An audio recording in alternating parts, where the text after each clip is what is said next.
चलिए नमस्कार, स्वागत है आप सबका एक बार फिर से आज के इस सेशन में। सेट नंबर 5 का आज हम लोग करने वाले हैं डिस्कस। उम्मीद करते हैं कि बहुत ही इंजॉय आप लोग कर रहे होंगे सारे सेट्स के साथ। चलिए तो शुरू करते हैं। स्मार्ट अप्रोच सीखना है मेन चीज़। क्वेश्चन तो सब बनाता है बट स्मार्ट अप्रोच क्या होना चाहिए वो सभी चीज़ों को सीखना जरूरी है। ठीक है, चलिए शुरू करते हैं। पहला क्वेश्चन देखो, परिणामी समीकरण क्या होगा। ये पूरा का पूरा हमें दिया हुआ है, एक समीकरण इक्वेशन दिया हुआ है।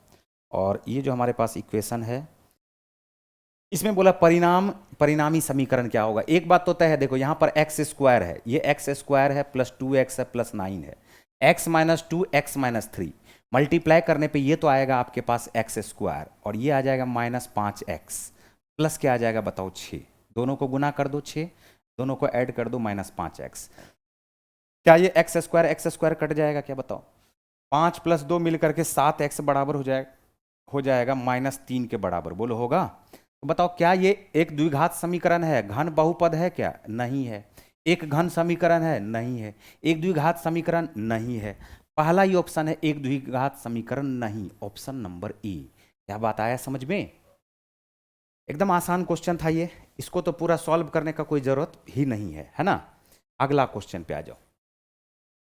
देखो जब भी ध्यान से समझो, हम बार बार समझा चुके हैं, पहला सेट में भी हमने आपको समझाया था, जब भी a प्लस बी बराबर 90 हो तो उस कंडीशन में सेक a बराबर किसके हो जाएगा? कॉसेक b के हो जाता है। किसके हो जाता है बताओ? कॉसेक b के बराबर।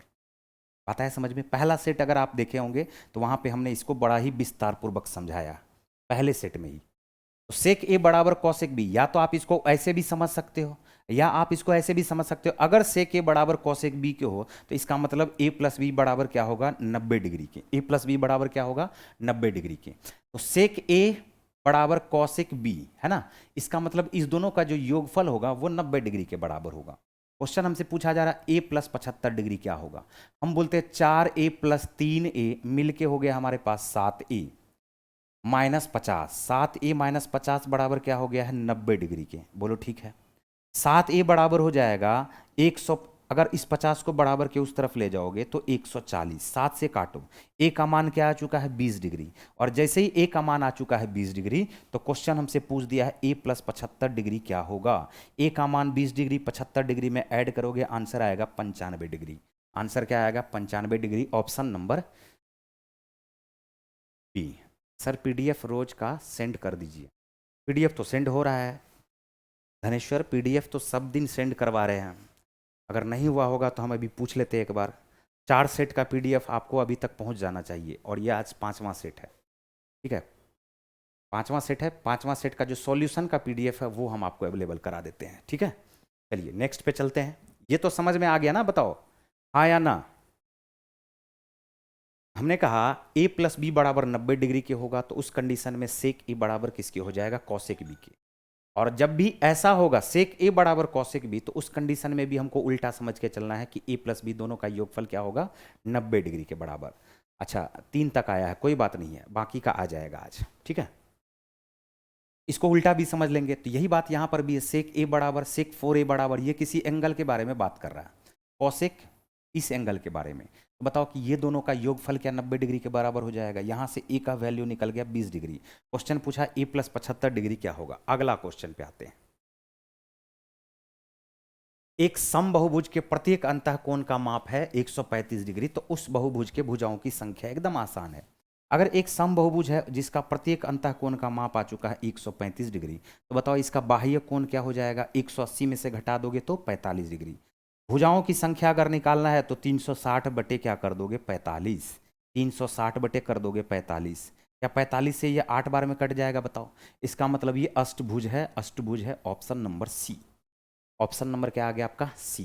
बात आया समझ में? Option number C. बाह्य कोण, प्रत्येक बाह्य कोण बराबर क्या हो जाता है? ध्यान से याद रखना, प्रत्येक बाह्य कोण बराबर हो जाता है 360 बटे एन की।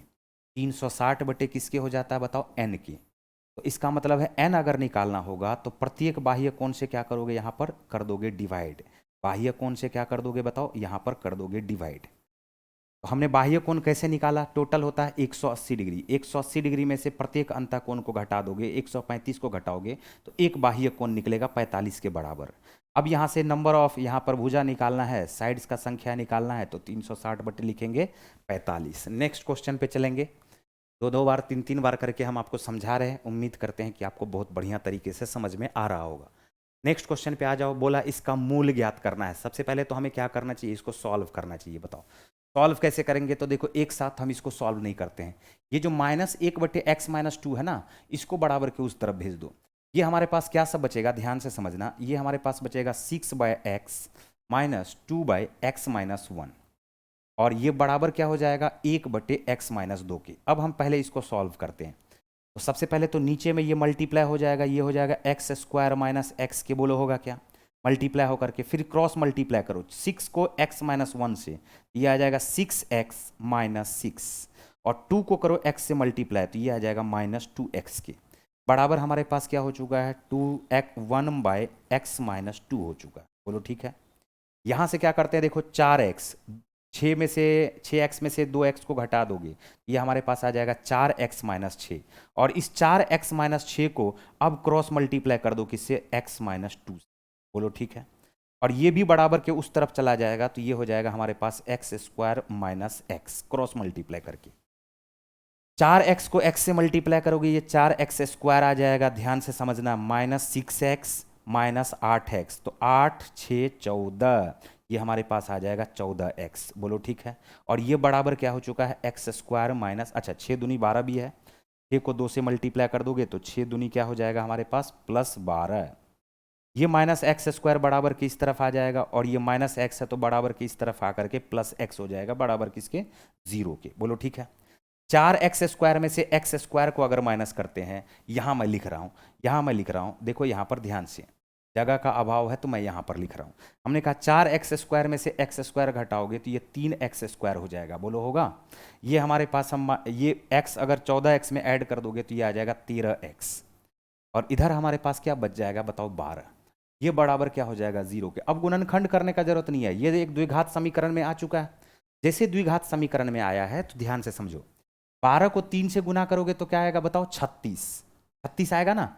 हम ऐसा करते हैं, -13 को 2 ऐसा पार्ट में बांटते हैं कि जोड़ने पर तो -13 आ जाए, लेकिन मल्टीप्लाई करने पे ये 36 आ जाए। 9 4 13 हो रहा है, क्या -9 और -4 हो सकता है क्या बताओ। बोलोगे हाँ एकदम हो सकता है। 9 चौका 36 + 36, और -9 - 4 मिलकर के क्या हो जा रहा है -13 हो जा रहा है। ठीक है। दूसरा स्टेप क्या होता है, साइन को करते हैं चेंज, और तीसरा स्टेप करना है कॉफिशिएंट से करना है डिवाइड। तो x का मान हमारे पास आ जाएगा 3, और क्या आ जाएगा बताओ 4/3। ऑप्शन खोजो आंसर दो, ये आंसर आ गया आपका ऑप्शन नंबर बी। बोलो बात क्लियर है। हमने क्या समझाया, ध्यान से समझने का कोशिश करो। हमने कहा कि हमने पहले इस दोनों को एक साथ रखा और इसको बराबर के उस तरफ भेजा। हम इसको धीरे धीरे सॉल्व करते गए, द्विघात समीकरण हमारे पास आया 3x² - 13x + 12 = 0। अब यहां से 3 स्टेप में क्वेश्चन सॉल्व हो रहा है। 3 स्टेप में x का मान हम लोग निकाल रहे हैं। कैसे निकाल रहे समझना। हमने कहा 3 को 12 से मल्टीप्लाई करोगे तो क्या आता है 36। पहला स्टेप ये होता है कि -13 जो है इसको 2 ऐसे पार्ट में तोड़ो कि दोनों को ऐड करने पे तो -13 आ जाए, लेकिन मल्टीप्लाई करने पे क्या आ जाए बताओ 36 आ जाए। तो 9 4 13, 9 चौका क्या हो रहा है 36 हो रहा है। हमने -9 - 4 लिखा, ये पहला स्टेप। दूसरा स्टेप होता है साइन को कर दो चेंज, -9 है तो इसको प्लस कर दो 9, -4 है तो इसको +4 कर दो। और तीसरा स्टेप होता है कॉफिशिएंट से डिवाइड करना। कॉफिशिएंट क्या है 3 से डिवाइड कर दो दोनों में, तो 9/3 आ जाएगा 3 के, 4/3 आ जाएगा 4/3 के। उम्मीद करते हैं x का मान दोनों ही आपको समझ में आ गया होगा। चलिए बढ़े आगे।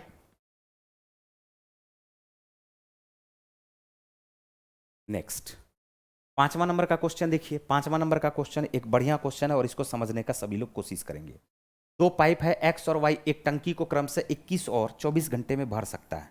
x भर सकता है इसको 21 घंटे में, और y भर सकता है इसको 24 घंटे में। ठीक है।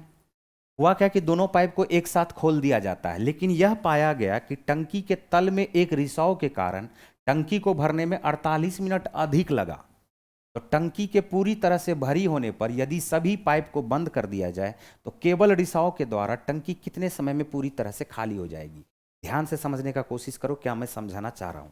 सबसे पहले तो 21 और 24 का एलसीएम ले लोगे, ऐसे लिखोगे 7 × 21 और 3 × 8 क्या हो रहा है 24 हो रहा है। बोलो हो रहा है क्या। अब यहां से इसका एलसीएम निकल गया, 21 को 8 से गुना कर दोगे तो ये तो 168 हो जाएगा। 21 से डिवाइड करोगे एक्स का एफिशिएंसी आएगा 8, 24 से डिवाइड करोगे वाई का एफिशिएंसी आएगा 7। जब ये दोनों मिलके भरना शुरू किया, हमें नहीं पता 48 मिनट एक्स्ट्रा लग रहा, क्यों लग रहा है 48 मिनट एक्स्ट्रा, वो हम आपको समझाते हैं। जब ये दोनों मिल के भरना शुरू किया, इसको भर देना चाहिए था 7 गुना 3 गुना 8 को किस रेशियो में भर देना चाहिए था, इसको 8 7 15 के एफिशिएंसी से भर देना चाहिए था। दोनों मिल करके अगर भरेगा तो बताओ, तो 15 के एफिशिएंसी से अगर भरेगा तो हम बोलेंगे 3 पचे 15, क्या 8 सते 56/5 घंटा में इसको भर देना चाहिए था? बोलोगे हाँ 56/5 घंटा में तो इसको भर देना चाहिए था। लेकिन 56/5 घंटा में इसको भर देना चाहिए था, लेकिन 48 मिनट एक्स्ट्रा लगा। क्यों, क्या कारण हुआ भाई 48 मिनट एक्स्ट्रा लगा?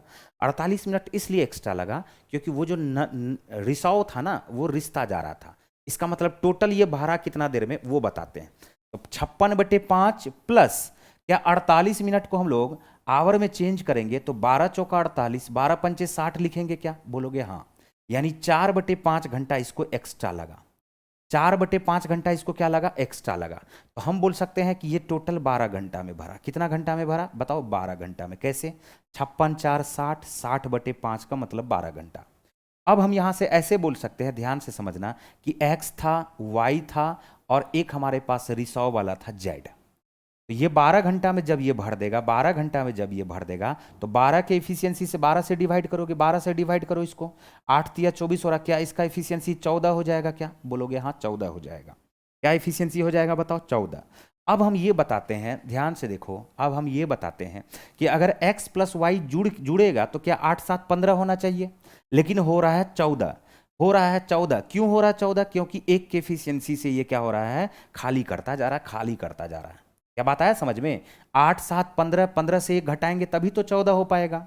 अब एक बात तो पता चलेगा कि रिसॉ का जो एफिशिएंसी है वो 1 यूनिट का, और 168 यूनिट हमको भरना है एक के एफिशिएंसी से, तो 168/1 कर देंगे, आंसर जो हमारे पास आ जाएगा वो आ जाएगा 168 घंटा। ऑप्शन नंबर कौन सा होगा बताओ? ई। क्या बात आ रहा समझ में आपको? फिर से सुनो, फिर से सुनो और फिर से सुनो। हमने कहा कि x का एफिशिएंसी x 21 घंटे में भर दे रहा है, y 24 घंटे में भर दे रहा है। टोटल यूनिट वर्क निकाल लो इसका एलसीएम लेकर के, तो 7 गुना 3 गुना 8 आया एलसीएम। 21 से डिवाइड करोगे 8 के एफिशिएंसी से भरेगा, 24 से डिवाइड करोगे 7 के एफिशिएंसी से भरेगा।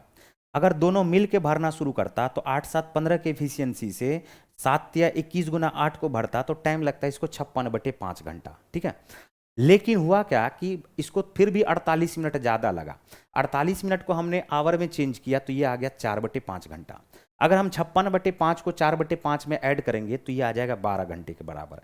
अब हमने कहा कि इसका मतलब है जब x खुला, y खुला और z जो माइनस वाला है, z जो निगेटिव इफिशियंसी से काम कर रहा है, अगर वो भी खुल जाए तो ये 12 घंटा में पूरा भर जाता है। बात आया समझ में? अब 12 के एफिशिएंसी से जब हमने 12 घंटा में अगर ये भर जा रहा है तो 168 यूनिट भरने में किस एफिशिएंसी से काम करना पड़ेगा? तो बोलोगे 12 से डिवाइड कर दीजिए सर इसको, ये 8 तिया 24 था, 12 से डिवाइड करोगे तो 7 दूनी 14 हो जाएगा, तो 14 के एफिशिएंसी से भर रहा है इसका मतलब। लेकिन जब हमने देखा कि 8 के एफिशिएंसी से भर रहा है, 7 के एफिशिएंसी से भर रहा है और हो जा रहा है 14, इसका मतलब एक निगेटिव एफिशिएंसी हो रहा है।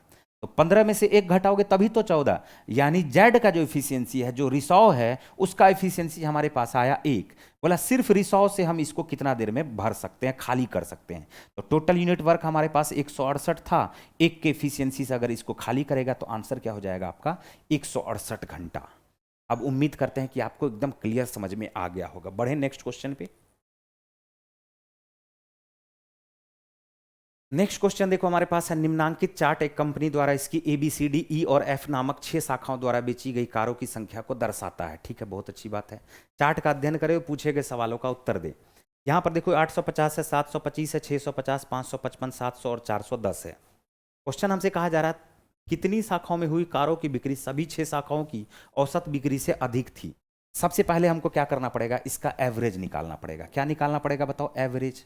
अगर हम इसका एवरेज निकाल लेते हैं और हम चेक कर लेंगे कि एवरेज से कितनी शाखाओं में ज़्यादा है, संख्या गिन लेंगे, आंसर आ जाएगा। देखो एवरेज कैसे निकालते हैं, जैसे हमें बीच बिचौल वाला एक संख्या 650 मिल रहा है, हम मान के चलते हैं कि जो इसका एवरेज है ना, वो एवरेज हम मान के चलते हैं कि 650 अगर हो, अगर 650 हो, हम सिर्फ मान के चल रहे हैं, बीच बिचौल वाला संख्या कोई मान लेते हैं, ना 850 के आसपास ना 410 के आसपास, बीच में कौन सा है बताओ, 650, एवरेज बीच वाला संख्या, तो हम 650 मान के चलते हैं, लेकिन है नहीं असल में एवरेज। हम दिखाते हैं आपको, x minus x plus y minus z को समझाइए 14 कैसे आया।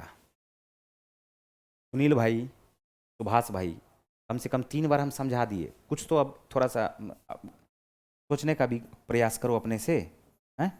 ये बराबर हमारे पास क्या है 14, एक्स और वाई दोनों मिल करके क्या है 15, 15 में से जेड, 15 में से क्या करेंगे, 15 में से जेड घटाएंगे, 15 में से अगर जेड घटाएंगे, 15 में से अगर जेड घटाएंगे तो ये 14 के बराबर आ रहा है।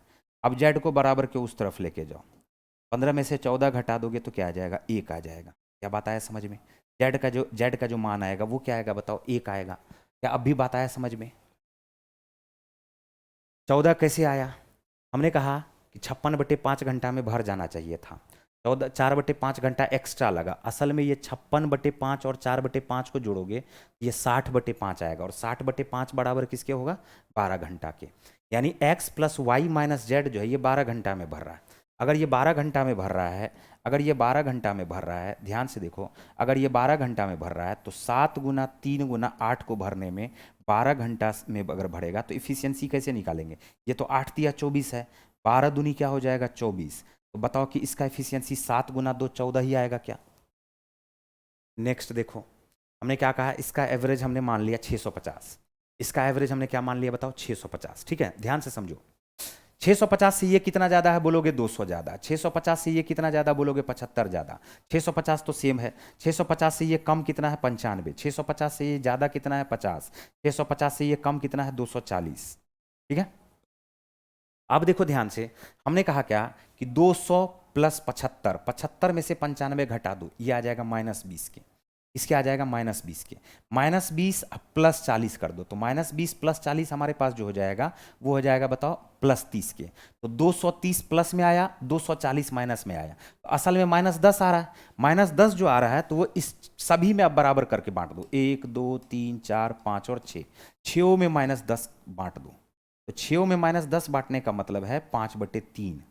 अब 650 में से 5/3 घटाने का मतलब है 650 से 1 घटेगा, 649 होगा, 2/3 और घटेगा, तो हम इसको लिखेंगे 648.1/3। तो एवरेज निकल गया हमारे पास 648.1/3। पहले तो आपको एवरेज निकालने के लिए आना चाहिए, फिर भी हम इससे भी ज़्यादा इसको भी पूरा नहीं करेंगे तो भी काम चल जाएगा। क्या जरूरी है, हमें पता चल गया 650 से थोड़ा सा कम वाला एवरेज है, हम बोलेंगे 650 से कम वाला एवरेज है, तो संख्या जो हो जाएगा इससे ज़्यादा वाला लेना है। देखो ज़्यादा बिक्री का है क्या, ज़्यादा बिक्री का है क्या, ज़्यादा बिक्री वाला है क्या, ये भी तो 650 से जब कम एवरेज आया तो ये भी ज़्यादा बिक्री का होगा, लेकिन ये ज़्यादा बिक्री का नहीं होगा, सिर्फ ये वाला ज़्यादा बिक्री का होगा। तो 1 2 3 और क्या हो जाएगा बताओ, 4 हो जाएगा। हमारा जो आंसर हो जाएगा वो क्या हो जाएगा, 4। या आप एवरेज अगर निकालना है तो एक काम और कर सकते हो कि सबको जोड़ दो और 6 से डिवाइड कर दो, तो जब तक जोड़ोगे 6 से डिवाइड करोगे एग्जाम हो जाएगा खत्म, रिजल्ट भी आ जाएगा। अगला क्वेश्चन देखो,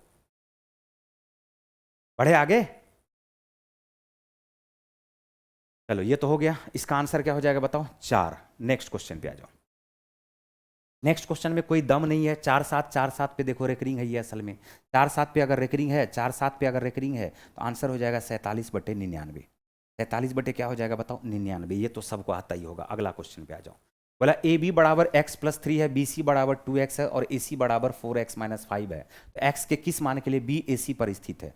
बी ए सी पर स्थित होने का मतलब है एक रेखा कोई हमारे पास ए और सी है, और इसी को बी बीच में स्थित, कहीं पे भी कर दो स्थित, ऐसे कर दो बी, तो हमारे पास क्या सब है, x है, x हमारे पास है x + 3, ये आ गया x + 3, ओके, और BC हमारे पास दिया हुआ 2x, जबकि AC का पूरा मान दिया हुआ, AC का जो पूरा मान दिया हुआ है वो दिया हुआ 4x - 5 के, तो क्या AB में BC को जोड़ेंगे तो क्या AC के बराबर आएगा क्या? दोनों को जोड़ दो, x + 2x मिलकर के हो जाएगा 3x, 3x को 4x में से घटा दोगे तो बचेगा x, ये हमारे पास आ गया है 3, -5 को बराबर की इस तरफ आ जाएगा, तो ये हमारे पास आ जाएगा 8। सिर्फ हमने सॉल्व कर लिया, आंसर आ गया 8। आंसर क्या आ गया बताओ? 8। क्या बात आ रहा है समझ में? ए बी एक्स प्लस 3 है, बी सी 2x है, ये बराबर किसके हो जाएगा? ए सी के। A B plus B C बराबर ए सी के होगा ना, तो ए सी हमारे पास 4x माइनस 5 है, दोनों को जोड़ने पे 4x माइनस 5 आना चाहिए। सॉल्व करो, आंसर आएगा x का मान 8। नेक्स्ट क्वेश्चन पे आते हैं। एक विक्रेता ने 25% 25 लैपटॉप 12% के प्रॉफिट पे, 15 लैपटॉप 20% के प्रॉफिट पर बेचा। यदि उसने सभी 40 लैपटॉप 18% के प्रॉफिट पर बेचा होता तो उसका लाभ 30,000 बढ़ जाता। सभी 40 लैपटॉप के क्रय मूल्य का बराबर है, तो प्रत्येक लैपटॉप का क्रय मूल्य ज्ञात करो। देखो कितना आसान सा क्वेश्चन है, ध्यान से समझने का कोशिश करना। 25 लैपटॉप है, 25 लैपटॉप को कितना प्रतिशत लाभ पे बेचा है? बोलोगे 12% लाभ पे। 25 के बाद आ गया 15 लैपटॉप। 15 लैपटॉप को जो ये बेच रहा है, ये बेच रहा है 20% के लाभ पर। कितना प्रतिशत के लाभ पे? हम बोलेंगे बताओ तो 40% को असल में ये 40 लैपटॉप को ये असल में बताओ, 40 लैपटॉप को असल में ये कितने प्रतिशत एक्स्ट्रा पे बेचा? तो बोलोगे एक काम करते हैं, यहाँ पर डेविएशन लगा करके आपको समझाते हैं। जैसे ये हमारे पास क्या है? 20%, ठीक है। इसको अगर छोटा करना चाहोगे ना तो छोटा भी हो सकता है, समझे बात क्या? छोटा करना चाहोगे तो छोटा भी हो सकता है, हम आपको समझा सकते हैं। देखो 5 × 5 = 25, 5 × 3 = 15, और ये हमारे पास क्या हो जाएगा? 5 × 8 = 40। हमने कहा कि 5 को 12% प्रॉफिट पे बेचा और 3 को 20% पे। रुको रुको रुको, हमने क्या कहा? 5 को ये 20% ना समझ के क्या 12% प्लस 8% समझे क्या? बताओ। बोलोगे 12% प्लस 8%। अगर इस पांचों को 12% के प्रॉफिट पे बेचता, इस तीनों को भी 12% के प्रॉफिट पे बेचता, तो इसका मतलब 8 को 12% के ही प्रॉफिट पर बेचता। बोलो बेचता क्या? लेकिन ये 8% एक्स्ट्रा प्रॉफिट ले रहा किस पे? 3 पे। तो हम बोलेंगे 8 तिया 24% एक्स्ट्रा। तो 24% एक्स्ट्रा तो बराबर बराबर बांट दोगे आठों में। 24% को आठों में बराबर बराबर बांट दोगे, 8 तिया 24, यानी ओवरऑल जो ये हमारे पास हो रहा है वो 15% प्रॉफिट हो रहा है। लेकिन क्वेश्चन में बोला अगर इसको 18% एक्स्ट्रा पर बेचता, 18% प्रॉफिट पर बेचता, तो 30,000 का प्रॉफिट बढ़ जाता। हम क्या बोलेंगे? 15% से 18% कितना एक्स्ट्रा है? तो हम बोलेंगे 15% से 18% तो 3% एक्स्ट्रा है, और यही 3% बराबर हो जाएगा 30,000 के। 3% बराबर हो जाएगा 30,000 के। 100% निकालोगे, 3 से काटोगे, 10,000 को 100 से गुना करोगे। 10,000 को किससे गुना करोगे बताओ? 100 से। बोलो ठीक है। लेकिन ये तो 40 लैपटॉप का क्रय मूल्य निकल गया ना। प्रत्येक के बारे में पूछा है, तो प्रत्येक के बारे में अगर पूछा है तो प्रत्येक लैपटॉप का क्रय मूल्य क्या हो जाएगा? 40 से डिवाइड कर देंगे। एक जीरो यहां से कट जाएगा, 4 से आप इसको 25 बार में काट दो। 25 को 1000 से मल्टीप्लाई करोगे, आंसर आएगा 25,000। आंसर आएगा आपका 25,000। 25,000 ऑप्शन नंबर किधर गया? डी। क्या ये बात आया समझ में? डेविएशन आया समझ में? डेविएशन आया समझ में आप सबको? बताओ। बहुत तरीके से निकाला जा सकता है। ये डेविएशन समझ लो एकदम आसान चीज है, ठीक है। एक तो ये डेविएशन समझ लो, है ना। एक तो ये हमारे पास क्या हो गया? डेविएशन। इसको हम लोग क्या बोलते हैं? डेविएशन, ठीक है। दूसरा तरीका, अब बोलोगे क्या कि सर एक और तरीका बता दीजिए। 25 लैपटॉप है, 25 लैपटॉप है, 12% प्रॉफिट पर बेच रहा है, ठीक है। 15 लैपटॉप है, 15 लैपटॉप है, और 15 लैपटॉप को बेच रहा है 20% प्रॉफिट पे। एलिगेशन लगा दो, दोनों मिलाकर के कितना परसेंट प्रॉफिट पर बेच रहा है? तो 25 है 15 है, रेशियो क्या निकलेगा बताओ? 5:3। 5 × 5 = 25, 5 × 3 = 15। 5 × 5 = 25, 5 × 3 = 15। बीच वाला निकालना है। 12 × 5 = 60, 20 × 3 = 60। तो 60 + 60 मिलकर के क्या हो गया? 120। 12 × 5 = 60, 20 × 3 = 60, 60 + 60 मिलके हो गया 120। 120 को 8 पार्ट में बांट दो, तो 120 को 8 पार्ट में बांटोगे तो क्या आ जाएगा? 15%। ये एलिगेशन लग गया।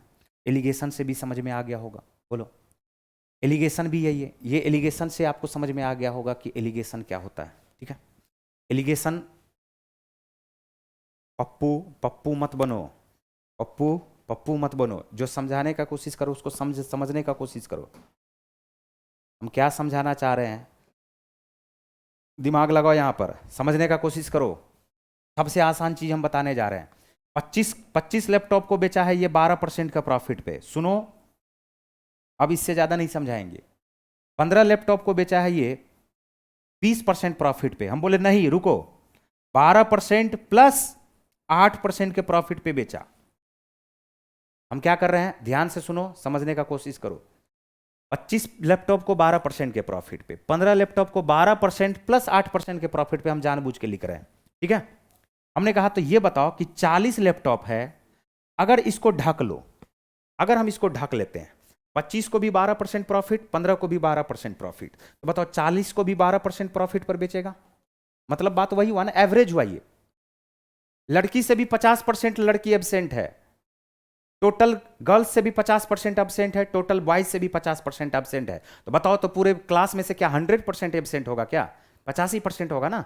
लड़की का भी 50%, प्रत्येक बेंच पर 50-50% कम है, तो पूरे क्लास में कितना परसेंट कम है? पूरे क्लास में भी 50% कम है। 25 का 12% प्रॉफिट, 15 पे 12% प्रॉफिट, तो बताओ 40 में भी कितना परसेंट प्रॉफिट? बोलोगे 12% प्रॉफिट। लेकिन हम क्या बोल रहे हैं, ये 8% एक्स्ट्रा है ना, ये क्या है बताओ? 8% एक्स्ट्रा है। अगर 8% एक्स्ट्रा है कितना में? 15 में। ये टोटल क्या हो जाएगा? 15 गुना 8 एक्स्ट्रा। कितना एक्स्ट्रा? 15 गुना 8। लेकिन हमको तो बांटना किस में है? प्रत्येक में ना। ये हमको एक्स्ट्रा मिल रहा है, 15% गुना 8 हमको एक्स्ट्रा मिल रहा है। बोलो मिल रहा है क्या? 15% गुना 8 एक्स्ट्रा मिल रहा है। लेकिन ये तो 15 को एक्स्ट्रा है, हमको तो बांटना है 40 में बराबर। तो 40 में अगर बराबर बांटोगे तो देखो 8 पंचे क्या हो रहा है? 40, 5 तिया क्या हो रहा है? 15। क्या 12% प्लस 3% मिलके, अब देखो तो पता चल गया कि 40 लैपटॉप का दाम क्या हो जाएगा? 15% एक्स्ट्रा में। अब वहीं से क्वेश्चन सोल्व हो गया। पहले तो यही बात समझ में आना चाहिए। दूसरा होता है एलिगेशन मेथड, तीसरा होता है वेटेड एवरेज मेथड। बट ये बेस्ट मेथड है, बेस्ट अप्रोच है, इसको सीखने का कोशिश करो। अब भी अगर बात नहीं आया समझ में तो कुछ नहीं किया जा सकता, समझने का कोशिश करो फिर से। 25 आदमी 12-12 रसगुल्ला खाएगा, 15 आदमी भी 12-12 रसगुल्ला खाएगा, तो क्या 40 आदमी 12-12 रसगुल्ला ही खाया ना? लेकिन बोला ये 15 आदमी 8-8 रसगुल्ला ज्यादा खाया, तो टोटल 15 120 रसगुल्ला 15 आदमी के द्वारा एक्स्ट्रा खाया गया। लेकिन प्रत्येक 40 में बांटेंगे तो पहले तो 12-12 रसगुल्ला खाया ही जा रहा था। अब 120 रसगुल्ला को अगर 40 में बराबर बराबर बांटते तो बताओ क्या 3-3 रसगुल्ला ज्यादा आता? तो हम बोलते 12 प्लस 3 मिलके 15%। अब भी बात आया समझ में? अब एक और पार्ट दिया हुआ है क्वेश्चन का, एक और पार्ट है क्वेश्चन का। क्वेश्चन में ये कहा जा रहा है अगर 15% पे बेचा तब तो प्रॉफिट हो रहा था, अगर इसको 18% के प्रॉफिट पर बेचता, कितना परसेंट के प्रॉफिट पर? 18%, तो इसका लाभ 30,000 और बढ़ जाता। हम बोलते 15% से 18%, कितना लाभ बढ़ रहा है? बोलोगे 3%। और यही 3% बराबर किसके हो जाएगा? 30,000 के हो जाएगा। तो बताओ 100% बराबर किसके हो जाएगा? 3 से काटोगे तो 10,000 आएगा, 100 से मल्टीप्लाई करोगे तो क्या ये 10,000, 10,000 गुना क्या 100 आएगा क्या? बताओ गुना 100 आएगा क्या?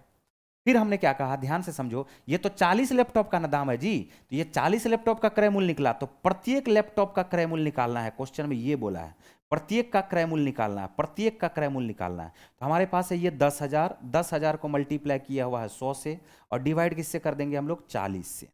हमने कहा एक जीरो यहां से काट दो, अब 4 से इसको काट दो 25, 25 को 1000 से मल्टीप्लाई करोगे तो प्रत्येक लैपटॉप का जो क्रय मूल्य है वो हमारे पास आ चुका है 25,000। 25,000 option number D. Next question पे आते हैं, अब इससे ज्यादा इसमें टाइम नहीं देंगे। अब तो आ गया समझ में पप्पू, रवि रंजन। नेक्स्ट, वह छोटी से छोटी प्राकृत संख्या ज्ञात कीजिए जिसे 1212 में जोड़ने पर, देखो 1212 में 24 जोड़ोगे 1236, किसी का स्क्वायर नंबर नहीं है। 1212 में 24 जोड़ोगे 1236 आएगा, किसी का स्क्वायर नंबर नहीं है। 1212 में 27 जोड़ोगे, किसी का स्क्वायर नंबर नहीं है। जोड़ोगे तो 39 हो जाएगा ना, 1239 हो ही नहीं सकता। 1212 में 13 जोड़ोगे 1225, हाँ ये है स्क्वायर, हमको पता है ये 35 का स्क्वायर, आपको भी पता होना चाहिए। अगर ये 35 का स्क्वायर है, सुन लो, 5 का स्क्वायर करोगे तो क्या बनेगा बताओ? 25। यूनिट डिजिट 5 वाले का स्क्वायर कैसे करते हैं? 5 का स्क्वायर करोगे 25, बचा हमारे पास 3, 3 को सक्सेसिव नंबर से मल्टीप्लाई करो नेक्स्ट नंबर से, 3 को 4 से मल्टीप्लाई करोगे क्या आएगा? 12। क्या ये हमारे पास 1225 होगा क्या? इसका मतलब हम क्या जोड़ेंगे बताओ? 13। आंसर क्या होगा आपका? 13। क्लियर? नेक्स्ट, कौन सा विकल्प उस निकटतम लगभग मान को दर्शाता है? निम्नलिखित समीकरण के प्रश्न चिन्ह के स्थान पे आएगा। बैंक का एग्जाम होता है तो हम अभी जो बता रहे हैं वो पक्का 26.5 लेते हैं, यहाँ पर तो 4 ले सकते थे, लेकिन ये बैंक का एग्जाम नहीं, रेलवे के एग्जाम में आसान आसान ही क्वेश्चन रहता है, ध्यान से समझने का कोशिश करो। यहाँ पर क्या ये 27 ले लेंगे क्या बताओ? लगभग में 27, 27 को 4 से गुना कर दो 108, माइनस ये 8 दूनी 16, और प्लस ये लगभग 27 ले लो। चलो सॉल्व कर दो। 108 में से 16 घटा दोगे 92 आएगा, 92 में से ये 92 में 27 को ऐड कर दोगे तो ये आ जाएगा, 92 में 27 को ऐड कर दोगे ये 119 आ जाएगा, आंसर हुआ 120। लगभग में ही मान ले लिए हम इसको 27, 27 को 4 से गुना किए, 27 गुना 4, 27 दूनी 54, 54 दूनी 108, 27 का 4 गुना होता है 108, ये 8 ले लो, 8 दूनी क्या हो जाएगा 16, ये लगभग 27 ही ले लो।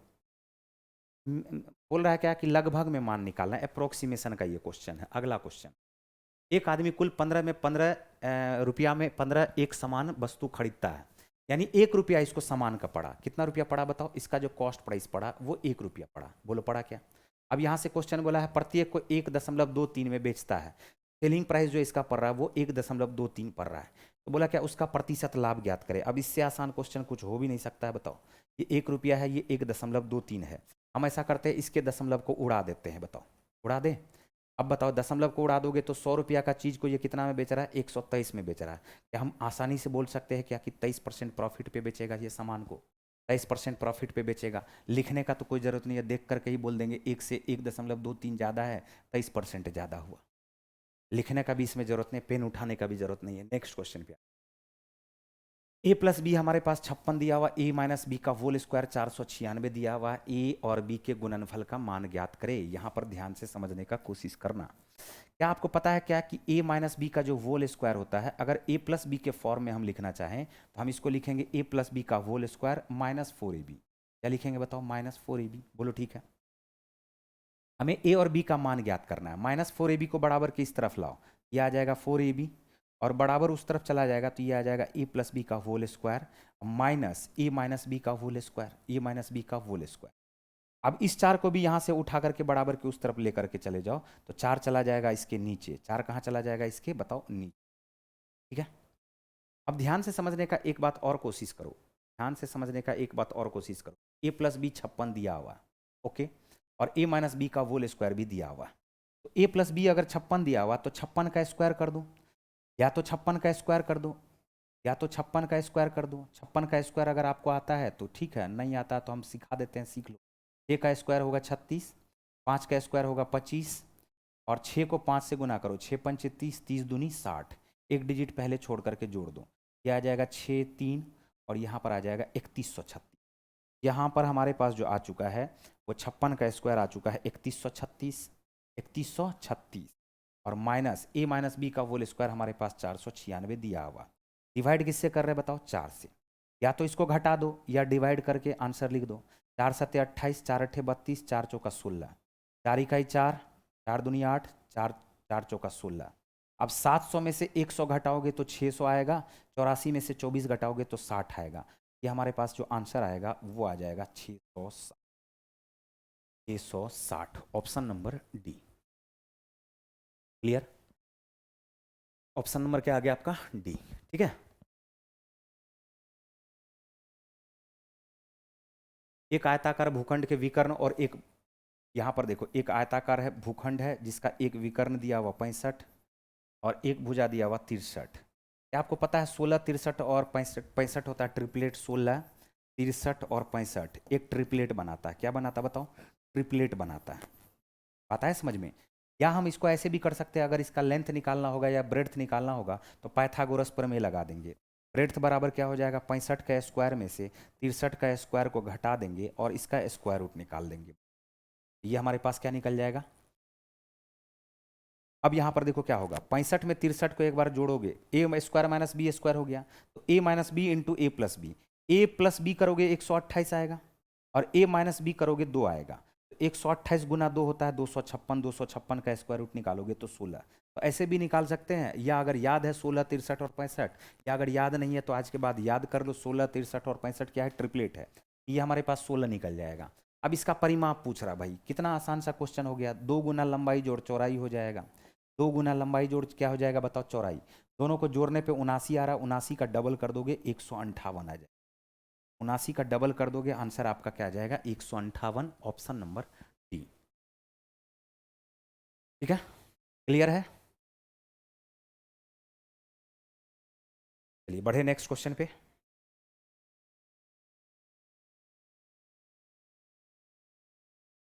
एक लड़का 6 किलोमीटर प्रति घंटा की चाल से दौड़ते हुए 38 मीटर भुजा वाले एक वर्गाकार मैदान के चारों ओर एक पूरा चक्कर लगाने में कितना सेकंड लगेगा? तो 38 मीटर का एक भुजा है, तो टोटल दूरी तो क्या हो जाएगा? 38 गुना 4 हो जाएगा। बोलो होगा क्या? अब इस ये डिस्टेंस निकल गया, स्पीड है किलोमीटर पर आवर में, तो हम इसको मीटर पर सेकंड में चेंज कर देंगे 5/18 से गुना करके। 5 बटे किससे गुना करके? 18 से गुना करके। अगर 5/18 से गुना कर रहे हैं तो इसका मतलब 18 ऊपर उलट जाएगा। बोलो उल्टेगा, ऊपर चला जाएगा। सॉल्व कर दो। 6 तिया क्या हो रहा है? 18। ध्यान से समझना। 38 तिया 116 होता है। 38 तिया क्या होता है बताओ? 114 होता है। 38 तिया 114। 114 को 4 से गुना करोगे 456 आएगा। 114 को 4 से गुना करोगे क्या आएगा? 456। 456 बटे क्या आया? 5 सेकेंड। ऊपर नीचे 2 से गुना कर दो। 2 से गुना करने से फायदा क्या होगा हम बता रहे हैं। 450 का डबल होता है 900, 6 का डबल होता है 12। क्या 912/10 आ गया क्या? और 912/10 आ गया तो 10 को पॉइंट के रूप में यूज कर लो, आंसर हो जाएगा 91.2 सेकेंड। Option number A. क्या बात आया समझ में? हमने क्या कहा? 38 मीटर का एक भुजा है, चारों भुजाओं का जो लेंथ हो जाएगा, परिमाप हो जाएगा, वो 38 गुना 4 होगा। जबकि इसका स्पीड है 6 किलोमीटर पर आवर, तो इसको मीटर पर सेकंड में चेंज करोगे 5/18 से गुना करके, 18 ऊपर चला जाएगा। सॉल्व करने पे ये आया 38 गुना 4 गुना 3। हमने 38 को 3 से गुना किया, कैसे पता चल गया? 114 होता है, तो 30 तिया हो रहा 90 और 8 तिया हो रहा 24, तो 90 और 24 मिलके 114 होगा। 114 को 4 से गुना करते हैं, 100 को 4 से गुना करोगे 4, 14 को 4 से गुना करोगे 56, तो 456/5 आया। लेकिन 5 से हम डिवाइड करने के बदले ऐसा करते हैं, इसको डबल कर लेते हैं ऊपर नीचे। फायदा क्या हुआ? नीचे में 10 हो गया और ऊपर में हमारे पास 4, 450 का डबल 900, 6 का डबल 12, 912/10 हुआ। और 912/10 को 91.2 सेकेंड बोलते हैं। नेक्स्ट क्वेश्चन पे आ जाओ। उस त्रिभुज का क्षेत्रफल, कल भी हमने इस तरह का बताया था, कोई भी शीर्ष ले लो। देखो ये शीर्ष ले लिए 2 0 2, तरीका समझ लो। यहाँ पर 2 3 और यहाँ पर क्या है 3 1। लेकिन एक बात याद रखना है, जिसको भी पहले लिख रहे हैं ना उसको एक बार और रिपीट करके लिखना है। अब इसका देखो क्षेत्रफल कैसे निकालते हैं, ध्यान से समझना। हाफ इंटू मॉडुलस में रखते हैं इसको। कैसे रखते हैं, कैसे गुना करते हैं, चीजों को समझना। 0 को 3 से मल्टीप्लाई करो, आया 0, प्लस 2 को 1 से मल्टीप्लाई करो, आया 2, प्लस 3 को 2 से मल्टीप्लाई करो, आया 6। ये हो गया। अब इसमें से माइनस करते हैं। देखो क्या माइनस करते हैं, 2 दूनी 4, 2 दूनी क्या होगा? ये 4, ठीक है। 3 तिया क्या हो जाएगा? 9, और 0 इकाई क्या हो जाएगा? 0। बोलो ठीक है। अब यहाँ पर इसको मॉडुलस को बंद करते हैं। 6 2 8 हो गया। 8 में से 9 4 13 को घटाएंगे, तो 9 4 13 को घटाएंगे -5 आ जाएगा। लेकिन मॉडुलस के अंतर्गत में है तो -5 ना होकर के क्या बाहर निकलेगा? 5। 5 बटे क्या आ गया? 2। 5/2 को हम लोग क्या बोलते हैं? 2.5 सेंटीमीटर स्क्वायर। ऑप्शन कौन सा हो जाएगा? सी। ऑप्शन कौन सा हो जाएगा बताओ? सी। क्या बात आया समझ में? जो इच्छा करे उसको पहले रख लो ना, जो इच्छा करे उसको पहले रख लो। जैसे मेरा इच्छा कर गया, देखो जैसे मेरा इच्छा कर गया, नहीं हम इधर से रखते हैं। 3 1, 3 1 आया, 3 1 आया, फिर उसके बाद आ जाएगा 3 1 के बाद रख लो 2 3 या 0 2, और फिर रख लो अभी 2 3 2 3, ठीक है। तो इसको भी अब, लेकिन जिसको पहले लिखते हैं ना उसको एक बार रिपीट करके लिखते हैं, इस बात का सिर्फ ख्याल रखना, ठीक है। अब देखो कैसे मल्टीप्लाई करते हैं, लिखते हैं हाफ इंटू मॉडुलस में जाएगा, मॉड में जाएगा। 3 दूनी क्या होगा? 6, 3 दूनी 6, प्लस ये तो हो जाएगा 0, प्लस 2 इकाई क्या हो गया है? 2। ओके। अब हमने क्या कहा? अब हमने क्या कहा? ध्यान से देखो, इसमें से माइनस करते हैं। क्या माइनस करते हैं? ये माइनस करते हैं। 0 इकाई 0, 2 दूनी 4 और 3 तिया। देखो हमने माइनस कर दिया, मॉडुलस को बंद करो। 6 2 8, 8 में से 13 घटाओगे अभी भी -5 आया। -5 बाहर आ जाएगा मोड के, तो 5/2 ही रह जाएगा। आंसर क्या? 2.5 सेंटीमीटर स्क्वायर ही आ गया। बताओ, 2.5 सेंटीमीटर स्क्वायर ही आ गया। Option number C. क्लियर? अब बढ़े आगे। देखो यहां पर 27x³ - 8y³ दिया हुआ, पूछ रहा है हमसे, जबकि 3x - 2y बराबर 10 है, x इंटू वाई बराबर 11 है। तो सबसे पहले तो हमें a³ - b³ का फार्मूला ध्यान में रहना चाहिए। a³ - b³ का जो फार्मूला है वो आपको ध्यान में एकदम रहना चाहिए। फिर ये एकदम आसान है। a³ - b³ बराबर होता है a - b का होल क्यूब, यानी 3, ये a³ है ना, 3x का होल क्यूब है, ये 2y का होल क्यूब है। तो 3x का होल क्यूब माइनस 2y का होल क्यूब बराबर होगा 3x - 2y का whole cube plus 3 into 3x into 2y into 3x - 2, यही होता है। हमने क्या कहा, ध्यान से समझने का कोशिश करो। हमने कहा कि A cube minus B cube का फार्मूला आपको याद रहना चाहिए। A cube minus B cube का फार्मूला होता है ए माइनस बी का whole cube, A minus B का whole cube plus 3ab into A minus B. तो इसी पे ये क्वेश्चन को हमने सेट किया। ये 3x का होल क्यूब माइनस 2y का होल क्यूब है, तो 3x माइनस 2y का whole cube, A minus B का होल क्यूब प्लस 3 इंटू ए के जगह पे 3x इंटू बी के जगह पे 2y into A minus B 3x minus 2y। आता है समझ में? सॉल्व कर दो, आंसर आ जाएगा। सॉल्व करो, 3x माइनस 2y का होल क्यूब, 10 का क्यूब करोगे क्या 1000 आएगा क्या बताओ, प्लस ये आया 3 तिया 9, 9 दूनी 18, x इंटू वाई का मतलब है 11, 3 तिया 9, 9 दूनी 18, 18 को 11 से गुना कर दोगे 198 आएगा। और यहाँ पर क्या है बताओ 10, 198 को 10 से गुना करोगे 1980 आएगा। अब 1000, 1100 और 1980 को ऐड करने पे जो आंसर आएगा वो हमारे पास आ जाएगा 2980, option number D. Option number क्या आ गया आपका, डी। नेक्स्ट क्वेश्चन, ए और बी एक व्यवसाय आरंभ करते हैं, 42,000 56,000 का निवेश करते हैं, वर्ष के अंत में 87,220 का लाभ कमाते हैं, बी का हिस्सा ज्ञात करें। देखो ये भी आसान है, टाइम का कोई जिक्र नहीं किया है, तो जो इसके कैपिटल का रेशियो होगा ना वही उसके प्रॉफिट का भी रेशियो होगा। 42,000 56,000 डायरेक्ट काट दो, 6 सत्ते 42 या 14 तिया 42, 14 चौका 56, हमने डायरेक्ट काट दिया 42,000 और 56,000 का रेशियो, 14 तिया 42,000, 14 चौका 56,000। तो जो इसके कैपिटल का रेशियो होगा वही उसके प्रॉफिट का भी रेशियो होगा। 3 और 4 का रेशियो में बांटना हमको क्या, 87,200। ठीक है, पूछ रहा बी का हिस्सा क्या होगा। अब इससे आसान क्वेश्चन क्या होगा, ये 4 प्लस 3 मिलकर के क्या है बताओ 7, 7 यूनिट रिप्रेजेंट कर रहा है 87,220 को, तो 1 यूनिट बराबर आ जाएगा 7 इकाई 7, 7 दूनी 14, 7 चौका 28, 7 छः के 42, 1246 पर 1 0। क्वेश्चन पूछ रहा बताना है आपको बी का हिस्सा, तो 4 को किससे गुना कर दोगे 12,460 से, 12 चौका 48,000, 4 चौका 1600 यानी 49,600, 6 चौका 24, 49,600, 49,840, ये हमारा आंसर हो जाए 50,840, ऑप्शन नंबर डी। 12 चौका 48,000, 400 का 4 गुना 1600, 1,600 हुआ ना, 48 1000, 49,000 प्लस 600, 49,600, 60 को करोगे 4 से गुना 240, तो 600 में 240 जोड़ने पे ये हमारे पास 840। नेक्स्ट क्वेश्चन 18 के बाद आ जाओ, दिए गए आंकड़े का बहुलक ज्ञात करें। यहाँ पर देखो जो बहुत बार आ रहा है ना उसी को बहुलक करते हैं, जो जिसका बारंबारता बहुत ज़्यादा है। देखो 15 बहुत बार आ रहा है, 1 बार 2 बार 3 बार, यहाँ पर 4 बार, बाकी कोई 4 बार नहीं आ रहा है, इसका बहुलक क्या हो जाएगा 15। नेक्स्ट क्वेश्चन, कौन सी संख्या का युग्म सह अभाज्य है। सह अभाज्य होने का मतलब है वैसी दो संख्या जिसका हाईएस्ट कॉमन फैक्टर 1 हो, HCF क्या हो 1 हो। ये देखो 7 और 14, 7 दूनी 14, इसका तो HCF 7 हो जाएगा, ये हो सकता है क्या, कभी नहीं। 34 35 को देखते ही आंसर मार देंगे, क्यों, क्योंकि दुनिया में कोई भी दो लगातार जो संख्या लिखी हुई रहती है ना वो हमेशा सहअभाज्य संख्या होती है। कोई भी दो लगातार संख्या 15 16 सहअभाज्य होगा, 16 17 सहअभाज्य होगा, 18 19 सहअभाज्य होगा, 21 22 सहअभाज्य होगा। ये बात याद रख लो, आता है समझ में। तो देखते ही आंसर मार देंगे 34 35। 7 और 14 का HCF देखो 7 होगा, 12 और 18 का HCF देखो 6 होगा, 17 170 का HCF खुद 17 होगा। क्या HCF एक वाला तो सिर्फ 34 और 35 ही होगा ना। बताओ आंसर कौन सा हो जाएगा, सी।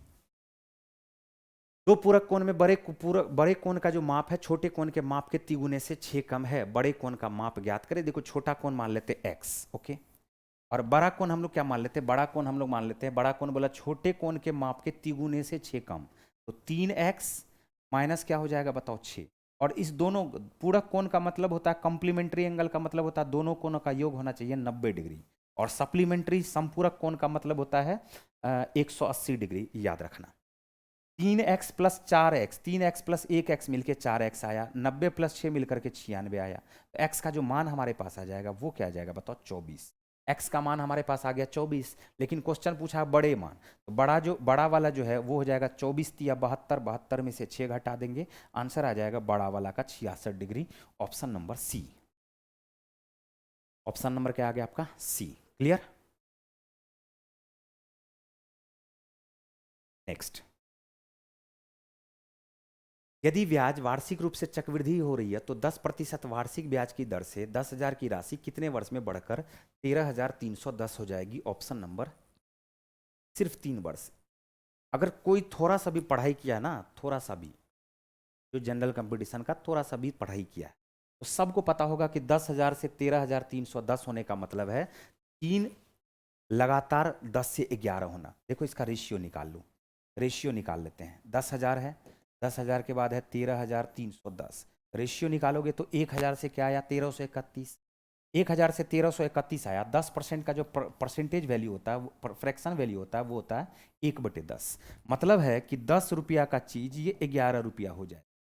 अगर 2 वर्ष में होना है तो 2 वर्ष में स्क्वायर करते हैं, 3 वर्ष में होना है तो क्यूब करते हैं। और सबको दिख रहा है कि 10 का क्यूब है ये 1,000 है, 11 का क्यूब ये 1331 है। इसका मतलब टाइम जो हमारे पास निकलेगा वो क्या निकलेगा बताओ, 3 वर्ष। नेक्स्ट क्वेश्चन पे आ जाओ। बोला x के 24%, x का 24%, x का 24% का 10%, x के 24% का 10%, और ये बराबर हमारे पास दिया हुआ 240। क्वेश्चन पूछा x का मान। अब इससे आसान क्वेश्चन दुनिया में बन ही नहीं सकता। ये 100 गुना 100 कर दोगे बराबर के उस तरफ चला जाएगा, क्या 10,000 हो जाएगा? क्या बताओ, क्या ये 10,000 हो जाएगा? ऑप्शन नंबर बी,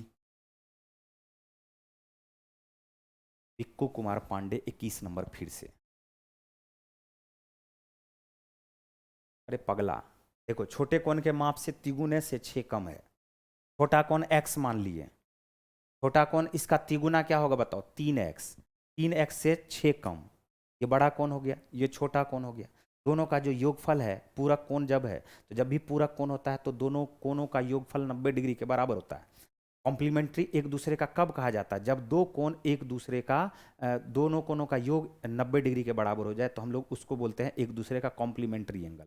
वही तो किए हमने, ये बड़ा कोण लिया, ये हमारे पास छोटा कोण है, दोनों कोण को जोड़ोगे तो क्या ये 90 डिग्री के बराबर होगा? बताओ x का मान निकालने में कितना टाइम लगेगा? x का मान आ गया 24 डिग्री, बड़ा वाला कोण निकालना है, 24 या 72 में से 6 घटाएंगे। इतना धीरे धीरे समझा रहे हैं आपको, फिर भी नहीं आ रहा समझ में? बताओ बिक्कू कुमार, ऐसे में तो बिक्कू बिक्कू हो जाओगे हैं। एक कक्षा के 30 विद्यार्थी का एक परीक्षा में भाग लिया, 12 परीक्षार्थी का औसत प्राप्तांक 80 था, तो शेष बचा 18, शेष का था 75, शेष का क्या था 75। तो आपको बताना है 30 का प्राप्तांक। अभी अभी डेविएशन बता करके आए हैं, अभी अभी डेविएशन बता करके आए हैं। ध्यान से समझने का कोशिश करना, अगर अब भी नहीं आ रहा समझ में, समझो, समझने का कोशिश करोगे तो समझ में आ जाएगा, क्या दिक्कत है इसमें है? देखो सोचने का कोशिश करो। हमने कहा कि ये 75 है, ये क्या है 75, और इस 80 को हम बोलते हैं 75 + 5 बोल सकते हैं क्या बताओ? 75 + 5, और यहाँ पर 75। हमने कहा 18 आदमी 75 75 रसगुल्ला खाया, 12 आदमी भी 75 75 खाया, इस 5 को अभी भूल जाओ। इसका मतलब है 30 आदमी भी 75 75 75 75 75 75 ही खाया एवरेज। लेकिन अब बोलते हैं कि इस 12 आदमी के द्वारा 5 एक्स्ट्रा खाया गया, 12 पंचे 60, 12 पंचे 60। ये जो 60 एक्स्ट्रा खाया गया ना, 30 के बीच में बराबर बांट देंगे। तो 60 जो एक्स्ट्रा खाया गया है वो 30 के बीच में बराबर बंटना चाहिए था। तो इसका मतलब है 75 ना खा करके 30 आदमी का जो एवरेज है वो हमारे पास क्या है 77, ऑप्शन नंबर ए। तो बोलते हैं हम लोग डेविएशन। नहीं तो गुना कर देना 80 को 12 से, 75 को 18 से, अब निकालना टोटल, फिर डिवाइड करना 30 से, चेक कर लेना कि 77 ये आ रहा है कि नहीं आ रहा। बताओ अगला क्वेश्चन, वह कौन सी बड़ी से बड़ी संख्या है जिससे 72 और 119 को विभाजित करने पर 3 और 4 शेष फल आ रहा है? 72 में से 3 घटा दोगे, 72 से 3 घटाओगे 69 आएगा, 119 से 4 घटाओगे 115 आएगा, 69 को काट दे 115 को काट दे, वैसी संख्या, मतलब वो HCF निकालना पड़ेगा। होता क्या है 23 × 69, 23 पंचे 115, क्या इसका HCF 23 होगा क्या? तो आंसर भी क्या बताओ 23 ही होगा क्या?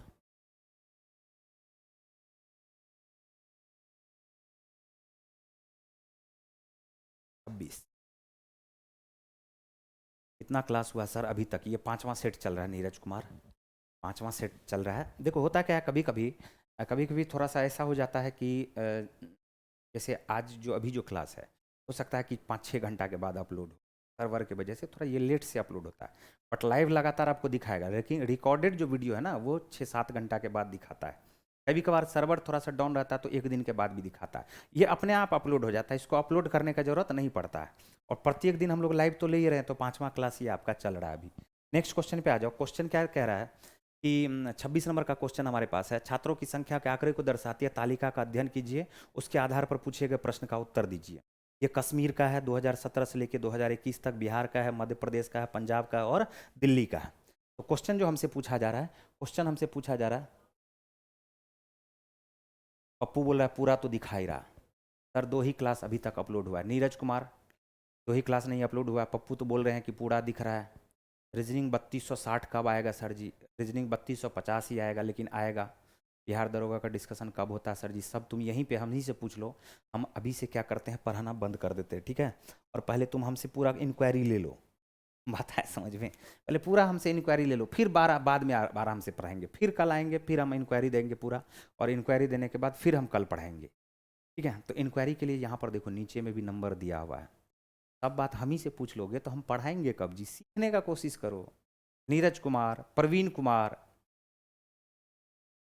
चलो देखो इधर, 2020 में बिहार से चयनित होने वाले छात्रों की संख्या दिए गए सभी वर्षों में दिल्ली से चयनित होने वाले छात्रों की संख्या का कुल लगभग कितने प्रतिशत के बराबर है? बिहार से कितना चयनित हुआ है? बिहार से कब बोल रहा है चयनित? 2020 में बिहार से चयनित हुआ है, बिहार से चयनित हुआ है 380, बिहार से चयनित हुआ है 380। और दिल्ली से कुल कितना चयनित हुआ है? जोड़ दो सबको। देखो 3 2 5 1 600 हो गया, ये 600 हो गया, 6 4 10 1000 हो गया, ठीक है? 3 2 5 5 1 600, 610 हो गया। तो 1000 प्लस 610 मिलके हो जाएगा 161 पर 1 0। 161 पर क्या हो जाएगा? 1 0, यानी 380 बटे 1610 हम यहाँ पर लिखते हैं। इसका हमें क्या करना है? 380 बटे 1610, ये हम लोग क्या करते हैं ना, इसका परसेंटेज निकालना। या तो कुछ लोग करेंगे इसको 100 से गुना, या बातों को अगर समझो, बातों को समझने का कोशिश करो। 161 के रेस्पेक्ट में 38 का परसेंटेज, तो 161 अपने आप को कितना परसेंट बोलेगा? बोलोगे 100% बोलेगा सर। 10% क्या होगा? बोलोगे 16.1 होगा। 20% क्या होगा? बोलोगे 32.2 होगा। हमें अभी भी चाहिए लगभग में 6। हमें 38 का परसेंटेज निकालना, लगभग में 6 चाहिए, लगभग में 6 चाहिए। बात आ रहा समझ में? हम बोलेंगे लगभग में अगर 6 चाहिए तो क्या 3.224% होता है क्या? 3.222% होगा क्या? कैसे भाई 2% हो गया? अरे 20% जब 32.2 के है तो 2% क्या होगा? 3.22। बोलो होगा कि नहीं होगा? एक डिजिट पहले दशमलव। हमें 6 चाहिए तो 6.44 क्या आ जाएगा? इसी का डबल करोगे तो 4% आ जाएगा। यानी 32 प्लस 6 32.20 और 6.44 को जोड़ोगे तो 38 से ज्यादा आ रहा है।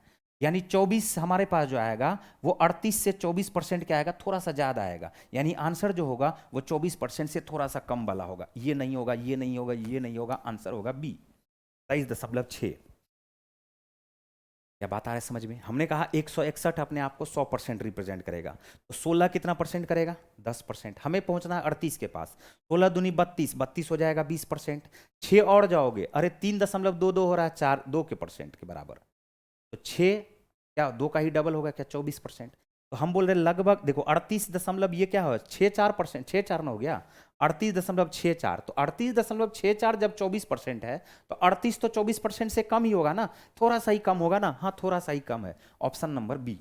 अगला क्वेश्चन, निकटतम मान ज्ञात करना है। देखो ये, इसको तो 49 लिख लो, इसको 4 लिख लो, इसको 3 लिख लो और इसको 18 लिख लो। सॉल्व करो, आंसर आ जाएगा। 49 दूनी 98 दूनी 196, 196 में से 3 को घटा दोगे तो 193, 193 में हम लोग 18 जोड़ दें, 7 जोड़ोगे 11 जोड़ोगे 211, आंसर आएगा ऑप्शन नंबर डी। चलो लास्ट क्वेश्चन, वह छोटी से छोटी संख्या ज्ञात कीजिए जिससे 6300 को गुना करने पे संख्या पूर्ण वर्ग हो जाए। देखो 6300 है तो 100 तो खुद एक पूर्ण वर्ग है, बोलो 100 एक खुद पूर्ण वर्ग है।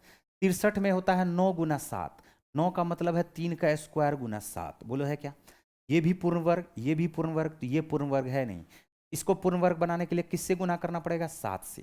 7 से गुना करोगे तभी तो 7 का स्क्वायर आएगा, यानी किससे गुना करना पड़ेगा? बोलोगे 7 से। Option number C. बात क्लियर है? बढ़े आगे, चलिए आज का सेट होता है खत्म। कल मिलते हैं फिर हम लोग छठे सेट के। उम्मीद करते हैं कि आप सब बहुत ही इंजॉय किए होंगे, बहुत कुछ आपको सीखने को मिलेगा। चलिए ओके, बाय।